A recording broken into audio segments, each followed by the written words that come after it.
Hi guys! ඔයාලා දන්නවද අද මම කොහෙද යන්නේ කියලා? අද මං නුවර යනවා. ඒ මොකටද කියලා ඔයාලා ඉස්සරහට බලා ගන්නකෝ. එහෙනම් අපි යමු. හැබැයි ඉතින් කුරුණෑගලින් නුවර බස් එකක නැගලා මම මේ ගමන යන්නේ තනියම. ඉතින් මෙන්න මෙහෙම තමයි මගේ ගමන පටන් ගන්න. හැබැයි ඉතින් මම මේ ගමන තනියම යනවා වුණාට නුවරදී මට මගේ යාළුවව හම්බ වෙනවා. එයාව හම්බ වෙනකම් මම මේ ගමන ගියේ මෙන්න මේ විදිහට. ඔන්න ඉතින් දන්නේම නැතුව නුවරටත් ලම් වෙලා. මේ පාලම බලන්නකෝ.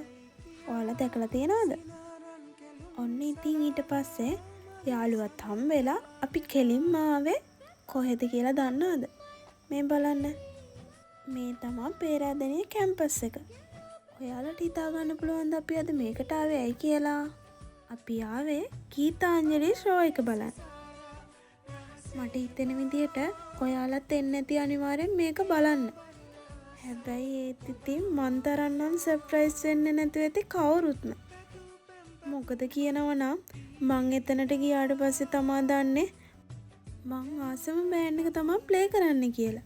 ඇත්තටම මට පුදුම හිතුණා. මාර සතුටක් දැනුනේ. මන්නම් හීනකින්වත් හිතුවේ නෑ B+ තමා ප්ලේ කරන්න කියලා. ඇත්තටම මම පුදුම වුණ දවසක් තමයි ඒ. මගේ ආසම සින්දුව ප්ලේ කරා.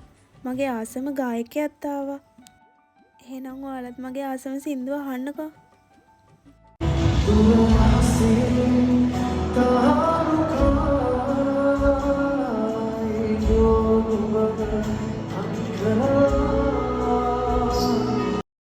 එතකොට මේ පියත්ගේ අලුත් සින්දුව. ඔයාලා දන්නව ඇතිනේ.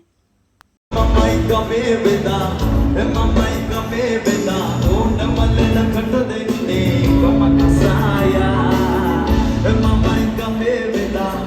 ඉතින් එදා නම් අපි ගොඩක් එන්ජොයි කරා.